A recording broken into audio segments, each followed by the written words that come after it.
Hello once again, and it's time for another, let's say wrestling what if. Wrestling what if, what if Mr. Kennedy had actually successfully cashed in his Money in the Bank briefcase. Now, as we know from about, I want to say, um, 18 years ago now, Mr. Kennedy had the opportunity via WrestleMania 23. Hold on. WrestleMania 23. Won the Money in the Bank ladder match. He could have cashed in, but he never got the chance to.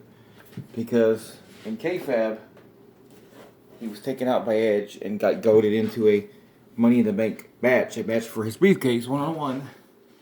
But in reality, he had suffered an actual injury at the same time. Undertaker suffered an injury at the same time. Batista was doing an injury. So WWE's hands were kind of tied on what to do. And they really needed a champion to work house shows and whatnot. So Edge was called upon. Now, this is basically a pretty big what if to a lot of people, because this is the first opportunity of poor Mr. Kennedy having the rug pulled out from under him and his career never quite turning out the same way it was supposed to in WWE. Now, he would go on to have a somewhat decent WWE career after this, before being unceremoniously fired because he dropped Randy Orton wrong in his neck and Randy got him fired or something. Or Cena did it. It's a mess. I don't really know.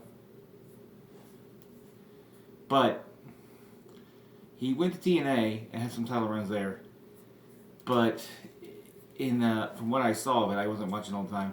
It just wasn't the same, and he was allowed to be his own character, but it kind of just felt off. And he does feel like a guy. There was rumors a few years ago he was going to be in the Royal Rumble, and he wasn't. And it's a shame. Apparently, he said that if he would have been asked, he would have. It's a shame that he wasn't. I would like to see him make a comeback because he's not that old. He could definitely make a comeback. Carlito can make a comeback. He can make a comeback. He'll probably not be the world champion, but he could do something that could be fun. But anyway, let's go back to May of 2007. Now, I'm going to make things almost exactly the same in this beginning, because it's going to be a steel cage match. Batista and Undertaker for the World Heavyweight title. And they both get on their feet at the same time. However, Undertaker's clearly more knackered. He's all bloodied. He's looking worse for her. And just like real life, Mark Henry makes a surprise return and starts beating the living shit out of the Undertaker. He's like, that's what I do. Poo, poo, poo, poo. He's like, fuck you, maggot, Mark. Poo, poo, poo. But he's gonna beat his ass. And just like real life, a Money in the Bank cash-ins would happen. But in this world, there wasn't the sick pride Edge. Edge didn't have a shot on Monday. No. He didn't win the briefcase. Nope. This was Kennedy cashing in. And he does so clean. Now, he more or less, since in real life Edge hit the spear, I'm going to have Kennedy here not do the mic check, because that move's alright, and certainly kind of seeing some renewed focus now in wrestling, with, similar moves or finishers. But I have him, and I'm pretty sure Taker could take this, okay? Have him put him on his shoulders for the ground version of the Green Bay plunge. He doesn't take him to the top, but he puts him on the shoulders and drops him down. And pins him 1, 2, 3. Mr. Kennedy is your World Heavyweight Champion. And similar to real life, we're starting in real life a little bit here. He's going to defend against the injured Batista, who has a bum leg in the Judgment Day. The Judgment Day. And in similar fashion, Kennedy, he is able to win this match clean-ish, because as Batista's going for a Batista bomb, he has him here and he has the tape on the leg. Kennedy is able to hunker down and smack the leg. And that causes Batista kind of roar back a little on the leg. Then Batista's able to grab him, or Kennedy's able to grab Batista up in the position of the shoulders and lock him down and immediately hit the Green Blade plunge. And he notably holds the hands together as he's doing the pin to kind of signify that even though he won, it was close. He had to give enough effort here, even with an injured Batista. That's going to be important. So, the next week, what happens over the next few weeks, there's not a lot different from kind of what Edge and Batista did, just kind of switching them in. I don't remember all these SmackDowns well, but mostly Kennedy might have a one-off match here or there against, like, Jimmy Wang Yang. He used to beat Jimmy Wang Yang. Not a world title match. You know, just kind of beats him in like 5 minutes. Can't have the people on the internet getting mad if somebody's going 50-50 who's not a world-class contender or whatever the fuck the IWC's bitch about now. But, you know, I don't, you know, it's 2-hour shows. Like, Jimmy Wang Yang getting like 5 minutes against Skinny. That's not bad. And Kennedy went. And Kennedy, and also a guy he can do the Green Blade punch from the top on. So, you established that. And Batista. Now, he's going to get his rematch, we're told. And it's going to be a steel cage match. And in the SmackDown before, they have a face-to-face, and this is a one-night stand. Believe that's the show, yeah, one-night stand, okay. You have a face-to-face, and Kennedy's basically going to be like, the results will be the same. Just like I beat you. Just like the people, the way I say my name twice, I'm going to beat you twice. It's going to be Mr. Kennedy. Kennedy beats Batista. And I will still be the world champion. But he's like, yo, here's the thing, Kennedy. You beat me in Judgment Day. I'll give you that. And you beat a beaten down, hurt Undertaker. But what you haven't done is beat me at 100%. I, at best, at Judgment Day was 80%. I'm not making excuses. I'm just telling the truth. And you're going to be locked in a cage with the animal when he's completely unleashed. And when it happens, I'm going to drop the Batista bomb and win the title. And yeah, so we built a little side note there. It's going to be important later. On the same show, Mark Henry faces Kane, just like real life. It's a lumberjack match. However, they have a bit of a story here that Kane is mad that he took out his brother. You know, as he should be. Although why he didn't come out to help his brother during the segment, I don't know. But anyway, that happens. And Mark Henry wins with the world's strongest slam. Not the bear hug. He was still doing a bear hug, but he has a world's strongest slam. That's a way better move. Screw the bear hug. Like I said, a finisher in 2007. Because I'm mad at Weird Al, but come on. Anyway, but now we need to get the cage. So the cage match is like this. It comes down to a standstill. It comes down to a pretty cool little bit of like wrestling here, psychology. Kennedy has Batista on the top rope. Batista goes up to the top like for his shoulder block or whatever. And Batista gets his leg. He smacks the leg against the turnbuckle post. Even though it's healed, you know, Batista might get a little sore still, and he kind of like rams it against the cage, and he goes to the top of the, not the cage, of the turnbuckle, has him on the shoulders, but then Batista is able to elbow out of it, and kind of like, he gets him to like, kind of, gets him down, Batista jumps down, and then he picks him up and kind of like spins him around, kind of like a spinning Batista bomb, and they're both down, but then they start getting up, and they start crawling. Batista's crawling a little slower, and they say, on the comment, they're like, oh, well, maybe he's like at 100%. Because we don't know. He said it's 100%, but we don't know for sure. But he's crawling to the door, and Kennedy starts crawling to the cage. And he's near the top of the cage. Kennedy's at the top, and he starts crawling on the other side, but he's just right by the door. He's getting closer. And Kennedy's like over the top. And then right as it looks like, you know, Batista's like right at the point of the door, he has a hand, he's reaching for the door, he's put the door, he's pulling through. All of a sudden, we see the ref push down. And we see somebody at the door. And it's a man, and he's clad in a black hood, black pants. And he, first of all, he runs back a little bit. The door's like hanging like this. And he big boots the door, so it hits Batista right in the head. And everybody's like, oh my God. And then Kennedy is able to come down the cage. As he does, he comes back around with the world title. He does his world title. And then he goes to the man, he pulls it off, and it's Test, who was fired earlier that year in real life. Well, he's back now. And the two actually get in the cage after this. And Kenny has the mic come from the cage. He says, and the winner of the match, just like I told you mouth-breathing morons, a man who has beaten Batista twice, Mr. Kenny. And Batista's able to get up, and he attacks. He's able to actually pull Kennedy around and hit a spine buster before Test actually boots him. He boots him down one more time, and then Kennedy's like, "No, I'm not done." He angry. He gets the W title. And he tells Test to go up, and he goes up to the top of the top rope, and he essentially does like the elbow drop thing, but with the title on the head. And this is gonna be like to write off Batista for a little bit, also to give him extra motive for revenge against Test. Now, also in the Kane and Mark Henry match. Mark Henry actually, after the match, gives him a second World's Strongest Slam, and then a splash on the stomach, and Kane does the whole blood coming out of the mouth thing spot. The 7th fight that he's a little hurt too. So next SmackDown, Kennedy opens SmackDown, and he starts talking about Test. And he says, this man was discarded like trash by this stupid company. They never believed in me either. But I was able to, in the goodness of my heart, get him his job back. And that's why he's now my personal bodyguard.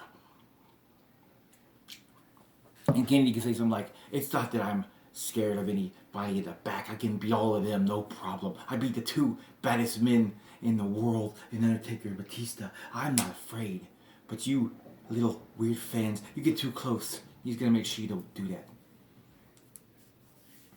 And now, so, the setup here is that, Test is now the bodyguard, whatever, they're aligned, all that. And then, so he's talking, and then out comes Mark Henry. And Mark Henry is like, it's kind of funny seeing Test here helping you win a title, when you retain your title.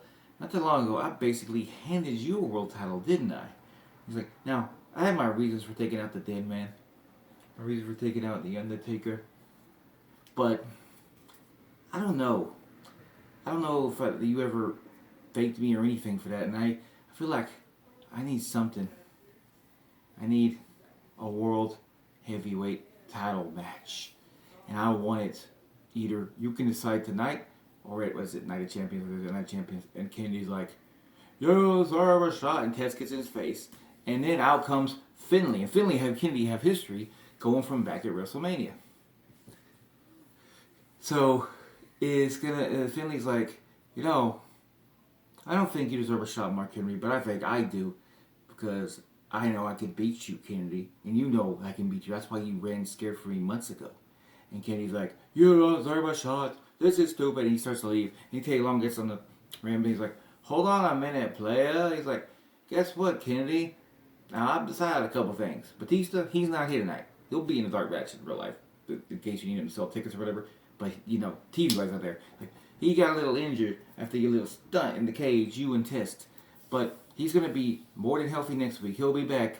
But more importantly, in Night of Champions, he's going to take on Test one-on-one. That's important. He said, number 2, Kennedy, you're going to defend your title in Night of Champions. You're going to defend your title against Mark Henry. And Mark's like, yeah. He's like, and Finlay. He's like, what? And one more man who's not here because Mark Henry took him out. But he will be back by Night of Champions and also next week. And it's going to be Kane. And so Kennedy's like, what? Fatal 4-way match, player? And in that match, him and Test have a tag team match against, let's say, the team of Matt Hart. I think around here who's a face. Matt Hardy and Ric Flair. That's a fun little tag match. So they win. Basically, they win the main event. And Kennedy hits the Kenton Ball, or the Green Blade Punch of Matt Hardy. And then after the match, Mark Henry comes to attack Kennedy and actually clobbers him fire and splashes him. And Test starts fighting Mark. And then Kennedy's up and Finlay hits him with the shillelagh. So now oh, Kennedy's a marked man. And then as the show's in, you see the fire go off. Like, is Kane here? He's not there, but it's like a cool little visual of the show.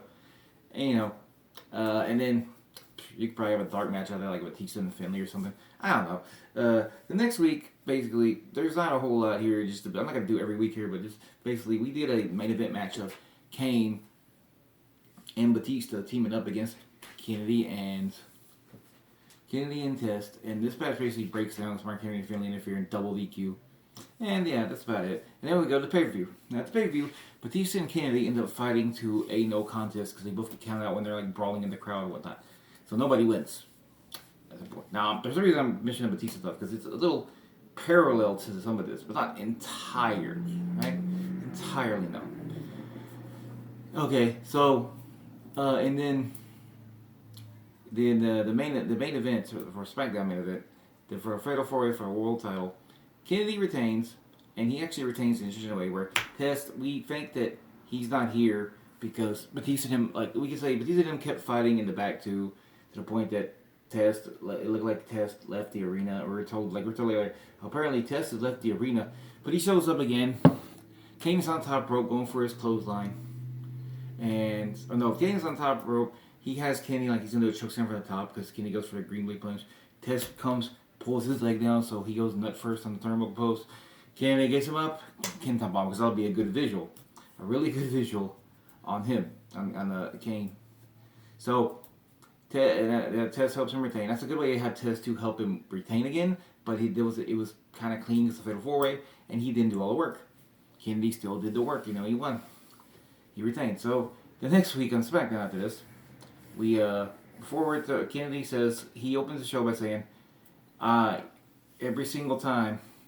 Like, every time now, Teddy Long's out here picking my challengers. I've been champion for 2 months. It's time I did pick my challenge. I'm going to defend the title tonight. And I've looked in the locker room, and I found a guy who's been overlooked, who's never been given his first shake. And I'm going to defend my championship against him. And he brings out, he's like, come out, Funaki. And that's how he opens back down. Kennedy and Funaki.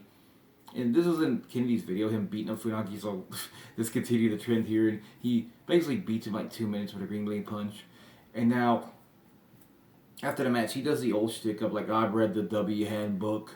The champions don't have to defend more than once in 30 days. He's like, and if you pay attention, I know you people are bad at math. Yesterday was like June 28th. The Great American Bash is July 23rd. Today is barely July 3rd. So I technically defended twice in 30 days. I went over to above the call. So you know what? I'm going to take a vacation, an early summer vacation. I'll see you guys back at SummerSlam. And he goes to leave. And then I was like, hold on a minute, player. And as he's saying, all of a sudden Batista comes from the crowd and like starts brawling with Test. And Kenny's like, what the hell? And he's like, well, he's like, Batista, wait, Batista. And he's like pretty secure. He's like, hold on. He's like, you're going to get your chance. Great American Bash. Falls from anywhere. Test and Batista. 1-on-1. Again, you'll get to settle this. Alright. And then he's like, well, you, Kennedy. He's like, congratulations on your successful wins. But you're still going to defend a title like an American match. Kennedy's like, what? He's like, yeah. And he goes, you know what? You're going to defend it.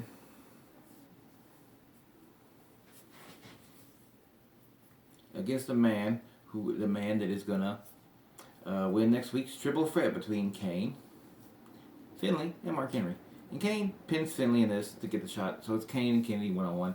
And you could talk like, you could have him, the high thing be, Kane says he's going to win the world title and take Kennedy to hell. And he says, like, also, he doesn't like that he took the title from his brother. So he's going to win it back. Even though, like, at this point, he doesn't really like Taker. It's a weird thing. But anyway, Great American Bash comes. First of all, Batista does beat Test in a false anywhere. It's gonna be important why, but yeah. Oh, also on the build to this Test gets a win over on SmackDown over the SmackDown. The SmackDown men's division this time was kind of dire as far as like star power, especially with injuries. But he beats Matt Hardy clean. He beats him pretty clean. It's a good old attitude match anyway. But he beats him clean, just to kind of give him some stroke here. And so Kennedy wins against Kane. This time, the Green Bay plunge is actually reversed. He goes for it. Kane actually catches it and chokes him from the top. And in an amazing moment, he seems to get the free, but Kennedy gets the foot on the rope. And the ref stops Kennedy. He's like, oh, and Kennedy's like, what? Kennedy's like, what? Then Kennedy is able to hit him. He catches Kane running, gives him a sort of stun gun, like he lifts him a little stun gun, and then he does the actual mic check, because I like that idea with the stun gun set up in the mic check, looking like a Kohler's regular stun gun, and then he gets the win. Great American Bash, and he's still your champion. And Test doesn't interfere in this match because, well, I guess we just assume that he's not here because of the piece of match. He's still kind of laying low. He's still a little hurt. Well, SmackDown after this, we're told that Kennedy will defend the title before SummerSlam. He's going to defend it in segment, and he's going to defend it in the main event. And we're going to find out the next week who's going to get a title shot at SummerSlam. That's important. But also, on the same show, Batista starts hinting, like he opens the show and talking about a test. He's done. He wants a title shot. He wants to get back a title picture. He wants to face somebody. Now, this leads to MVP briefly challenging him and telling him he's not even good enough to be the US champ. But he's like, well, I don't want a title shot. Give me a match. And they have a match. And then MVP loses by DQ, but only because Mark Henry comes to attacks Batista. That's going to be to set up something else. Well, basically, Mark Henry and Batista or something. I can just say it. But anyway, so that's set up. Put a pin in that. That is set up, and at the same time, Kennedy is forced to defend the title in the main event. We don't know who. And Teddy Long is this time I'm picking your opponent, and it's this guy who's been getting some wins here on SmackDown. He's undefeated at this point. He has taken a loss since he's returned. It's Chuck Palumbo, because I like the "you will remember me" gimmick, and he'd be a good opponent. He'd be a good mid-card level opponent. You need Kennedy to win. So he wins, and then Kennedy's celebrating, and that's kind of the end of SmackDown for that week. But the next week, we open SmackDown with Kennedy and Test winning a tag match against Jimmy Wang Yang and Shannon Moore. Kind of a standard tag match. Yada yada yada. What are you gonna do?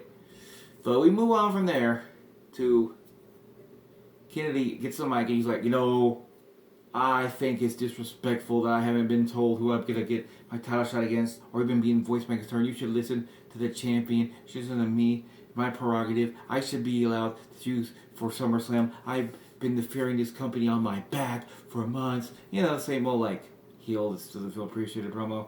Taylor Long's like, well, you're gonna have to wait till the main event just like everybody else. And the main event, we find out it's gonna be Kennedy's in the ring. He wants to know. He starts yelling at Taylor Long. He's like, it's gonna be this man. And out comes the Nature Boy, Ric Flair. He's the guy getting challenged to SummerSlam. Now, I don't like Ric Flair. Fuck Ric Flair. Fuck you, Ric Flair. But here's the thing. It just makes sense for Kennedy. He has a feud with him later on after this anyway. And this is a pretty good SummerSlam match and everybody else kind of occupied. Rey's facing Chavo in his return.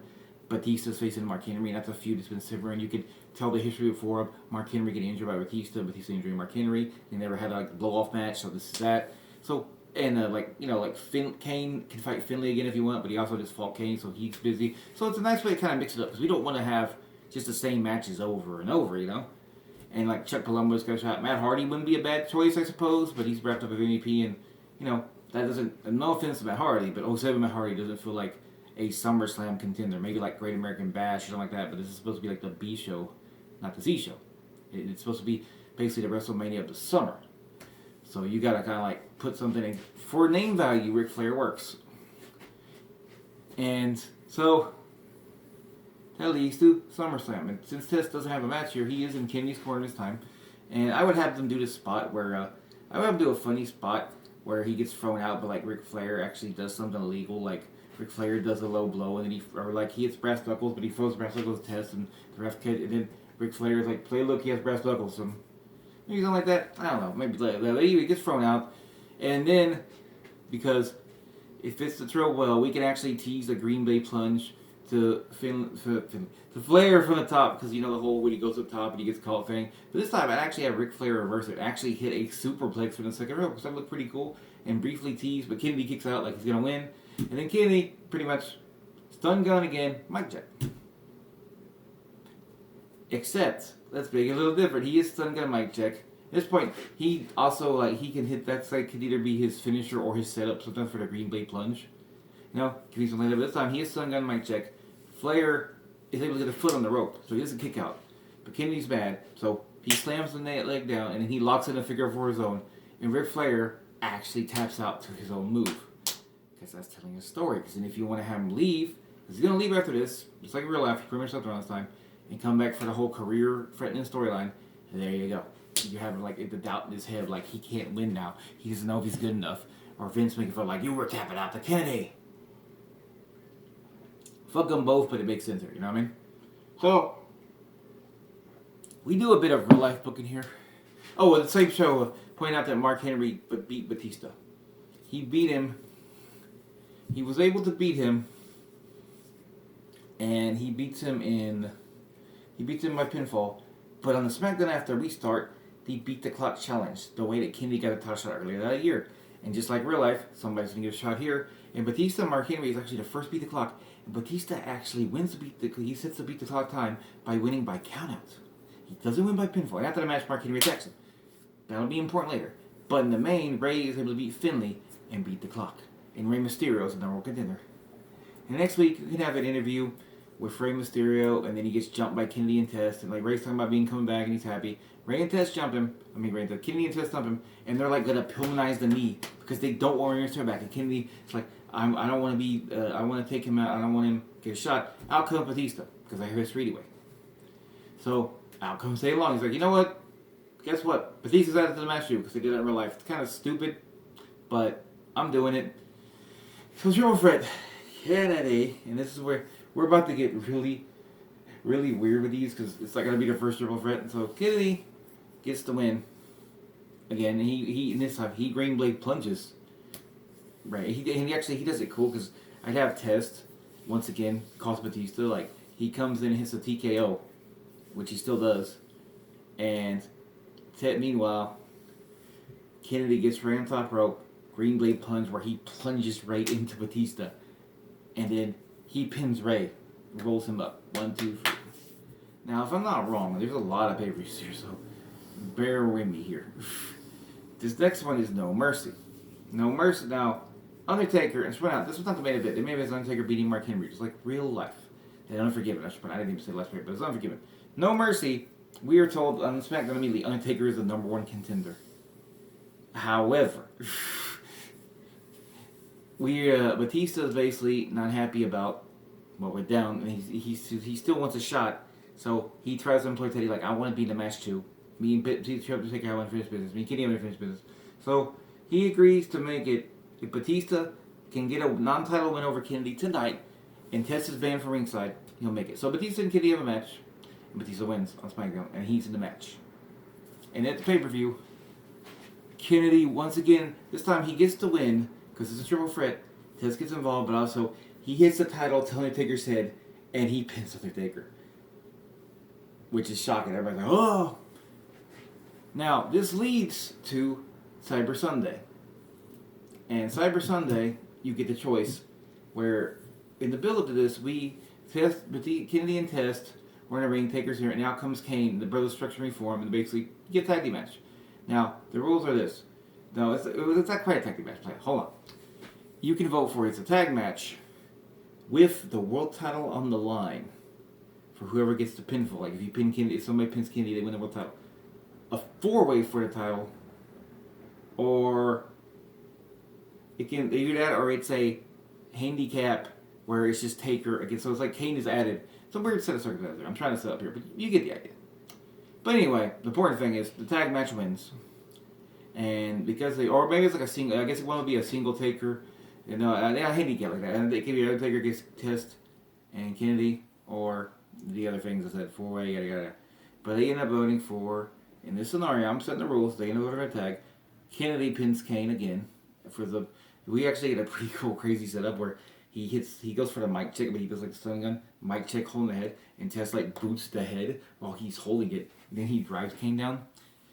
But basically, this sets up Taker now once Kennedy, and this is setting up the feud is getting more personal. Like, in 1 week on SmackDown, Kennedy attacks him from like kind of like their 06 feud, like reliving it, where he attacks him from behind after Tess distracts him and chokes him with the mic cord crazy. And then the next week, Taker like last rides him off the stage. So we found now around this time, right now, Taylor Long had his wedding. So the Cyber Sunday setup still happened, but he's out and Vicky is the GM again because he had a heart attack. But she sets up the Hell in a Cell, and the Hell in a Cell happens, and in the little Hell in a Cell too, Test is taken out. We do the thing with Test on the crucifix, the Taker symbol, similar to a few years earlier with JBL and his crew. Test is out. So Kennedy is all alone in hell against the Taker. You basically set up him saying like, I'm gonna send you to hell, boy. Now, and then at the pay-per-view, Undertaker wins the World Heavyweight title with the Hell's Gate and the Hell in a Cell. Because I feel like this reign has been really good. He's been mixing it up, defending against different people. So, you know, why not? Why not? Also, probably like one of the SmackDowns in October. Maybe he defended against Matt Hardy on a one-off.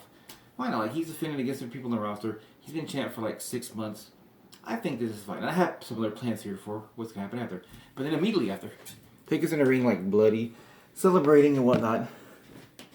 And out comes Vicky and she's like, I'm really happy you won, Taker, especially since Kennedy's contract was up and he's going to Raw. And he's like, I'm happy, but another guy, he's coming from Raw to SmackDown, and well, I promised him a title shot, and unfortunately, Taker, you're going to have to defend it right now. And then out comes Edge. And Edge, like the sick piranha, takes advantage. Now, this might be a little bit too much of a repeat, but this is to build up like to Mania.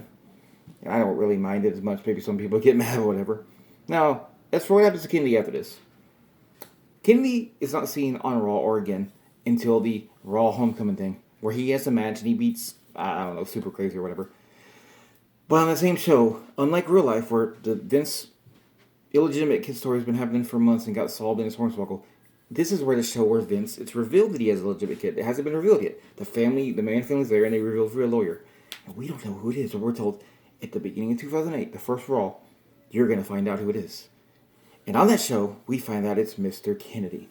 And that starts the whole storyline of Vince likes Kennedy. The storyline we were going to get leading to Kennedy and Triple H at WrestleMania. So in a way, we kind of cross-corrected the timeline the same, but we gave him the world title shot and made a big deal. And as for Test, don't forget about him. He goes back to ECW after this. He's contract ends too. He goes back to ECW, and he beats CM Punk on the first ECW of 2008.